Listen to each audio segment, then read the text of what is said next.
Goeienaand, good evening, fellow South Africans and citizens of the world. And, I just get really, my stomach tightens up when I think of these lefties, the Black Lives Movement and Black Lives Matter or whatever it's called. Really, it doesn't matter. It's a load of crap.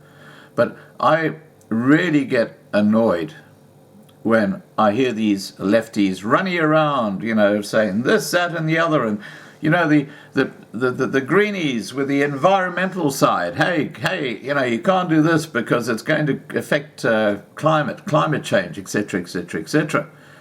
And in South Africa and across the whole of Africa, you would think that these lefties would be really concerned about what is happening to the wildlife in South Africa and across Africa. Because now this gangster state known as the ANC are suggesting that anything can be hunted, basically, and put on your table for food. There's no protection for any wildlife in South Africa anymore. Let me just read you the article. I know this might come as a shock to the lefties and the greenies and people who say, you can't do this, that, and the other. Well, they're keeping incredibly quiet about this particular issue. And you wonder why. And I guess the mainstream media party to that because they are fake news and they would never cover this. So let me tell you what is happening. In February of this year, the Minister of Agriculture, Land Reform and Rural Development, Toko Diziza, proposed an amendment to the Meat Safety Act to include a number of wild animals, including lions, rhinos, and elephants. Now, rhinos are probably the most endangered African species right now. And what they're now suggesting is that rhinos are fair game. You can eat them. The Meat Safety Act tries to ensure that meat is safe for consumption via establishing the national standards for abattoirs and regulating the meat trade industry. By including wild animals in the Meat Safety Act, then, the South African government is sanctioning the commercialisation of bushmeat, or the killing and slaughter of wild animals in South Africa. The groundwork for the possible large-scale farming of wild animals was laid last year, when the then Minister of Agriculture, Senzani Zokwana, amended the Animal Improvement Act, which saw 33 wild species reclassified as livestock. In light of the current pandemic, these pieces of legislation should concern us all. The link between wildlife and zoonotic disease is well documented, but a short recap is merited.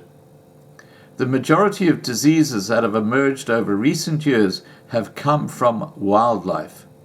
Farming wild animals is likely to exacerbate the phenomenon by subjecting them to unnatural conditions that will cause them to experience chronic physiological stress, affecting their immune systems and increasing the likelihood of them spreading dangerous pathogens. Some might argue that the legislation of the bushmeat trade would reduce the problem of zoonotic spillover because it would lead to greater oversight of safety standards than would be the case on the black market. But given our government's demonstrative failure to enforce existing legislation, this point should be rendered moot.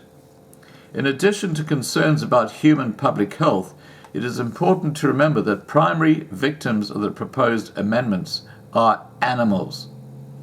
Animals have interests and the capacity of experience pain, pleasure, and fear.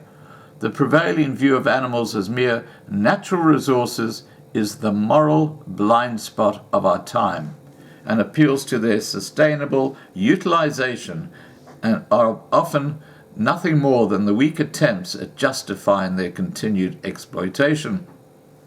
Instead of adding species to the list of animals to harvest for meat, we should prioritize finding ways of sustaining ourselves that do not necessitate animal suffering and propagate public health risks. Now, what about endangered species like the rhino?